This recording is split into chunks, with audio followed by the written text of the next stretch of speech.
Boys and girls. Okay, if you don't want to hear me moan and complain or ask very important questions and the meaning of life, then best you go now. I want to talk a little bit about I think stigma is the right word, connected with 3D printing. And as I spoke to a guy last week, a fellow modeler, and he said to me he wants to start doing things commercially. I warned him and I said to him, you know what? I had it here often, not so much anymore, but in the beginning, that you would get a sort of a pushback concerning 3D printing. As soon as the guys hear that it's 3D printed, there is a sort of a, knees get locked, and there's a lot of like, you are not a modeler or as good a modeler as he is, maybe. Not that that matters, because you 3D print stuff. And then also there was Peterborough's show in the UK a while ago, a couple of weeks ago, and some monkey there was telling people left, right and center, and everybody that wanted to listen, that I only glue, everything gets done for me, I only glue it together. Which upset me a bit. But I've calmed down since then, because it really doesn't matter. I still produce a model that nobody else does, and if you want SOR outline stuff, I build them right, and I'm one of the few oaks that do it. So, wow, look, if it's 3D printed, built out of cardboard, who cares? As long as you have a model that nobody else has, and a model that resembles the South African Railways, which is what I do. But just to get back to that, the stigma idea, where did that come from? I have no idea. I have a couple of theories, but I might be a hell of a wrong. When 3D printing started, here's a prime example. Guys did stuff like this. This is also a model that you can't buy off the shelf. This is a SIR Class 43. You can't buy this thing anywhere. So this was 3D printed, but you can see how bad that is. I don't know why this even got painted, because this came off a machine somewhere, was painted, handrails were slapped on way too thick. This is the type of model that gives 3D printing a bad name. Now, to connect to that, I think there's a couple of 3D modelers. And don't get me wrong, I am not classing myself above you or anything like that. You do whatever you need to do. Whatever floats your boat, that's what you do. Me, on the other hand, that do it commercially, I cannot sell a model with 3D print lines and crap going onto it, because I sell these things. Now, I think there are 3 or 4 types of 3D modelers. You get the guys that do it like that. He doesn't want to pay for a STL, so he gets one off the internet. Costs him nothing. He puts it on his machine, he prints it, he chucks some chassis under it, and away you go. And everybody is happy. He's very happy. Doesn't matter how it runs, if it's wobbly or wobbling all over the place. He doesn't care, because it was A, cheap. B, he paid nothing for it. C, who cares what it runs like, because it's cheap. All right? That's the one type of modeler. Then you get the second type of modeler that wants stuff that's not commercially available, where I classify myself in as well, in that group. Because you cannot buy this anywhere. You can't. They're just not available. Not on this scale in any case. Frank Collingwood does all these things in HO, also prints them. And Frank doesn't know this, but I've had numerous guys asking me if it's any good because it's 3D printed. And that is my problem here. This is why I do this. Frank prints in resin, so his detail's spectacular, his stuff is smooth. basically ready for paint. There's very little you need to do to them, and that is a good way of doing it. That's a commercial sort of modeler, okay? Takes care in prepping them, takes care with the drawings, makes sure that everything is okay before it goes into production, all right? Yes, so your second modeler is the kind of guy that builds the models because they're not commercially available. And yes, normally it's for himself, and there's a lot of care given to painting and finishing and whatever, weeks and weeks and weeks and weeks. And I have a hell of a lot of respect for those guys because they've done something that nobody else does. Then you get the third type of modeler, which I also classified myself in, which is the guy that that knows the problem with 3D printing, that knows that I know that there is a stigma to these things. And I know that guys will zoom in on my pictures and look at every single thing here to find fault because it's 3D printed. And because of that, I somehow did less work than a guy that built this out of PVC pipe or whatever the hell he did. All right. And now this is where I want to get and explain what goes into a model. Because you that spoke and said that these things only get glued together, you don't know nothing. You have no idea what you're talking about. Let's take this 3-pot for instance. I worked with these things back in the day when I was still in transport. I saw them plenty, and it was always, to me, a beautiful wagon. Because of its size, its bulk, it's such a lovely wagon. So obviously I wanted to build this. And here comes the stuff behind the scenes that very few in the third group of modelers, except the oaks in the third group of modelers, will know and understand. I cannot go to a hardware shop and buy a pipe that's more or less this size. No. Because I climbed onto this thing with a tape measure and I measured this thing, everything. How thick that is, how thick this is, how high that stands up above the tanks. It's a good thing to have drawings and work from a drawing. But from when the drawing gets to wherever they build these things, a lot of things change. So you cannot always trust the drawings to be 100% correct because they're not. And between two wagons, I can show you, I stood in between them and I looked at them carefully. No two of them are the same. There's always a little different thing here or there or whatever. But the basic shape, that is something that you have to go and research yourself. Yes, so we have pictures on the internet, but you can only see so much. So with this specific 3-pot, the printers actually got a couple of them standing in Mooi River. They took pictures. I got one at Kuduspoort. I took pictures there. We had about 350 pictures, if I remember correctly, of this model before we started with it. All right. Now you must remember there's an XB11, there's an XB12, this is an XB13. All of them has got minute little differences, even if it's just a little dome on the cap or whatever. There is some differences on them. And this is where the research that goes into this model is something that nobody sees or appreciates for that matter. Because remember now, you're sitting with a crap load of pictures. You are sitting with an idea in the back of your head how to build this thing.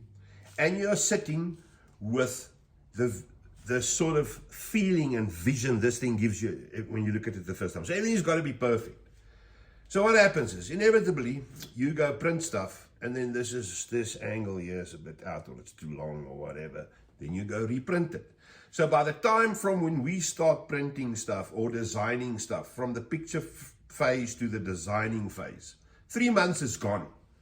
And you chuck a lot of stuff away because you think it's right, but it doesn't look right.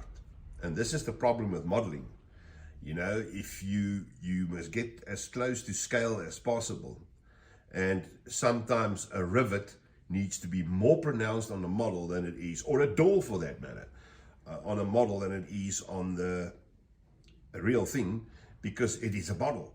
And your mind tells you that door sits like that. And then when you print it, it looks like the door's wrong. So that's another thing with this whole setup of creating a model.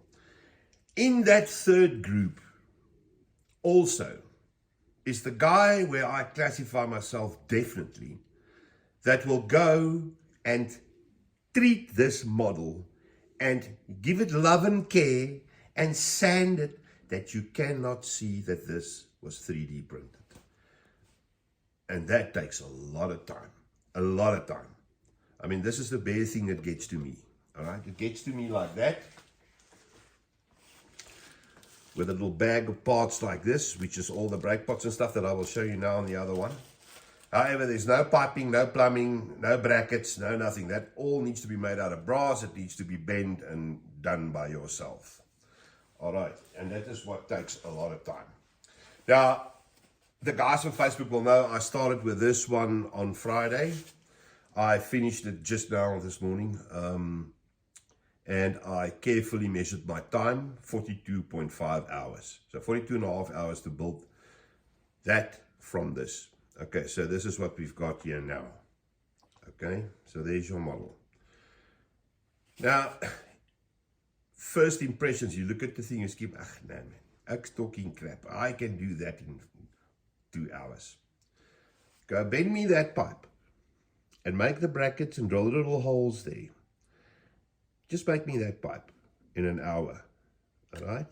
Because once that's done, you've got to do this one exactly the same, that one exactly the same. You've got to make sure that when they're on here, they're perfectly straight. That job will take you 3 to 4 hours. That's what I did yesterday, all right? Dressing up everything up top here. All the little handles get bent, all that, the brass steps get made up, that gets soldered onto it. The brass steps here, these are all, you know, made by hand. Then you see here all the little handles, valves underneath. There's chains here holding the lids. There's a lot of plumbing underneath. Let me see if I can show you quickly without stuffing anything up there. You see there's aerations to get the cement into the bowls and get it out the pipes. So they, you know, even the maker's plates, all the little detail things need to go on here. Takes time. Your brake system in front here, I mean the tanks, the pods, the air brake system, you know, vacuum lines, everything's got to go through to the back. Okay, this one's relatively easy at the back. It's just this setup here, you know, with the beam going down to the brake system at the bottom. Now, yeah, from that to that's 43 hours. The welds at the top to close the gap, you know, you always have it uneven there. And, you know, 43 hours, we are now ready for paint. To paint and weather this is another day, gone. Now, I think the question I have is, if you look at the other one, if you look at it like that, I don't know if you can see on the camera, you know, this, the print lines, you can even hear the difference. You hear that? You sand all that stuff away. They need to be sanded. Look, it's relatively quick, 2-3 hours and you're done with it. Lids and pots, but it's got to be removed and screwed back on before you can start. So it's by no means just sticking stuff together. Yeah? Getting a bag of stuff and just sticking it together. There's so much more to it. But I think I was upset in the beginning because I thought, look, these oaks think I'm less of a modeler than an oak that builds this thing in brass. And you are probably right. But let me tell you something. I can build this thing in brass because I've worked with brass before. I can do it. However, this wagon will take me 8 weeks. I need to put these things out. I've got an order for these. I think this is I'm pushing 30 of these wagons now already that I've built. So I cannot sit for 8 weeks on a wagon. I've got 3 to 4 days to finish a wagon from start to finish and get it out there. When it's painted and you put any one of the big names out there next to this thing, this will not stand back for anything that you can chuck at it. It's just one of those things. They're good enough. They actually, to my eye, so good that they are way above what I charge for them. I am not making money out of these things. I stay alive and that's that, but I'm not making money. I do this. This thing, what I charge for them should just be the labor. If you work at 200 Rand an hour, there's 8 grand labor in this thing. I don't even charge 8 grand for this. You see, so that's one of the other problems. A guy asked me as well, and I think because this is to connect to the 3D thing, the 3D print thing, oh, what does it cost? And I tell them, 7,500 Rand. And they go, and it's like they can't believe it because you 3D printed. Boys, you don't understand. There's a lot of work in this thing. A lot of work. I won't tell you 45 hours if it's not 45 hours. So, then the price thing gets in there and whatever. But once it's painted, if you build this thing, go ask KM1 to build you this thing in brass. And then check, they're going to charge you 1,500 euro for this. Easy. You'll pay 30 grand for a brass. You will pay 20 grand or 15 to 20 grand for a plastic one, an injection molded one. So do I make it more expensive? No, I can't, because nobody will buy it. Now, the other thing that a guy said to me was he thinks also that the people think the stuff is not strong enough. Now, that's a crap story. I want to show you something. 2 years ago, we printed a PG piece, and a piece of a 34. Here it is. And I chucked this outside to my garden. So this has been out there for 2 years.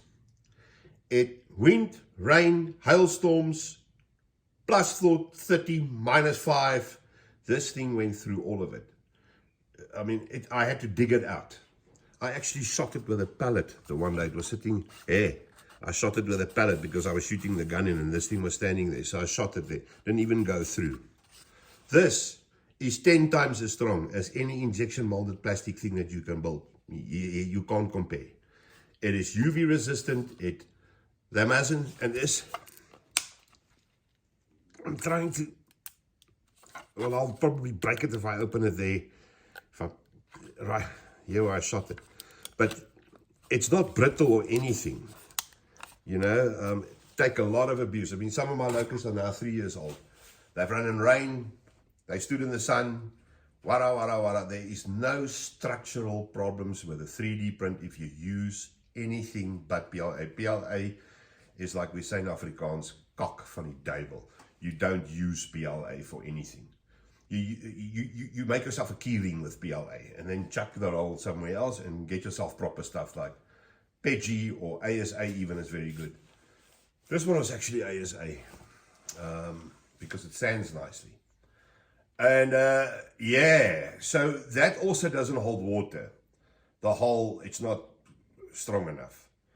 I've also had a guy or two ask me when I built this one, why don't I do it in resin? Now, there are resin pieces plenty on here. This is all resin. Yeah, that's all side frames. Everything's resin. But the problem with resin is I do not trust resin on its own. If I have to print this thing in resin, I can guarantee you it will pull. It will pull. It will go skew and you will sit with a whole lot of crap in your life going forward. Whereas if you combine resin with PG, like I do the side frames, but I don't have one here now. Let me just see if I haven't got one here somewhere. No. Wait, I've got, hang on. You've got to do it like this.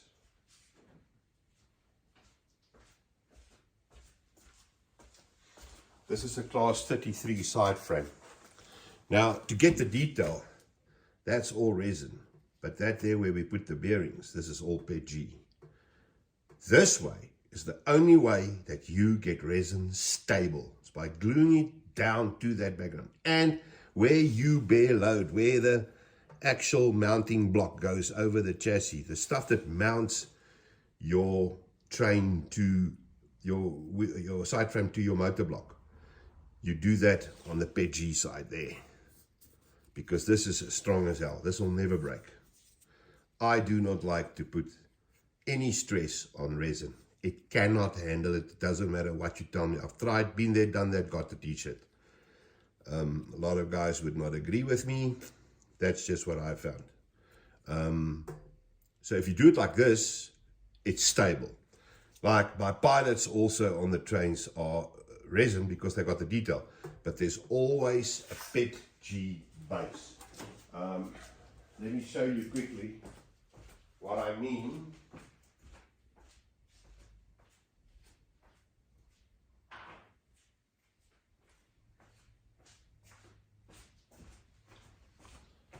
So your basic pilot, this part is resin because you get all the detail in the wheel, and then that gets glued to your chassis. Here's your chassis, to that base. This is PEG to give it A, strength, and B, keep this thing stable, prevent it bending. All right. So there's ways and means of doing things, but I think my main cause of concern here, is the fact that people think 3D printing is easy. It's not. It's like with anything else in life. If it's easy and you do it the easy way, dear God, it will show, because this was easy. This was easy. This is print and paint. This is not how you model 3D. The guys that do this sort of thing, that's the guys that give the business a bad name. End of the bloody story. You know, if you do this for yourself, cool. But this is a commercial shell. You could buy this in SA.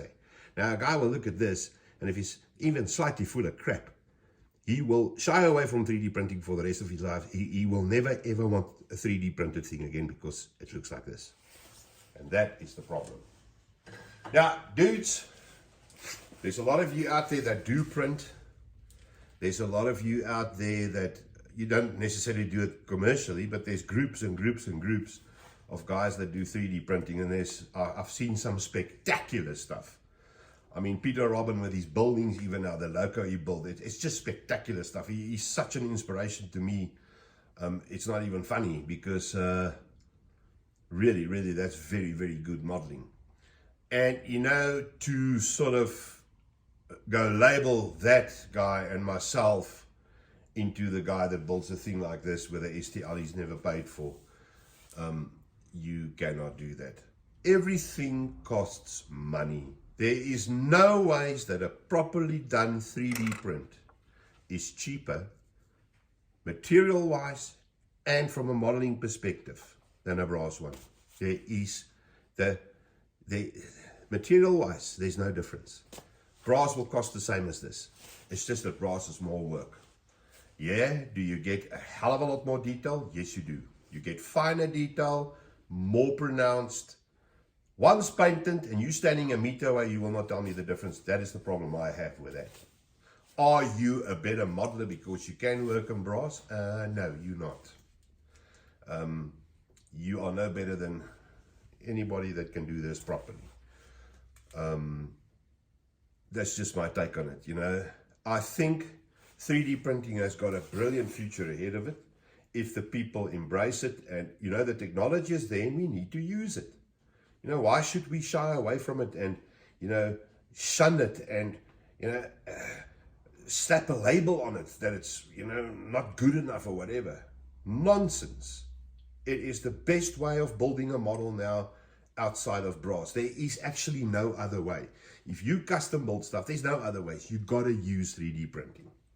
And the guys that built the stuff out of brass, don't tell me they also print stuff and put it on there. Most of them do. Or they print stuff and they make castings of it. You know, molds and castings of it. You know, 3D printing is the way of the future. It's just the way it is.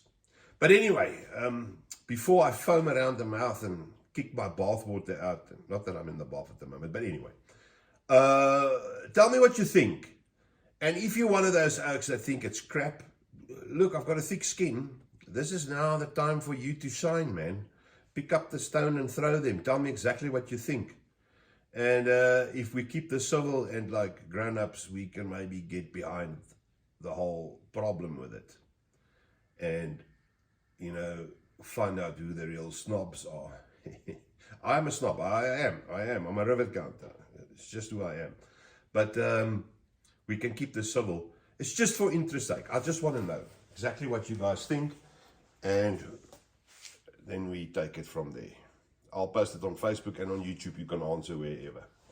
All right, dudes. Then we speak later. Goed julle mannetjies. Goodbye.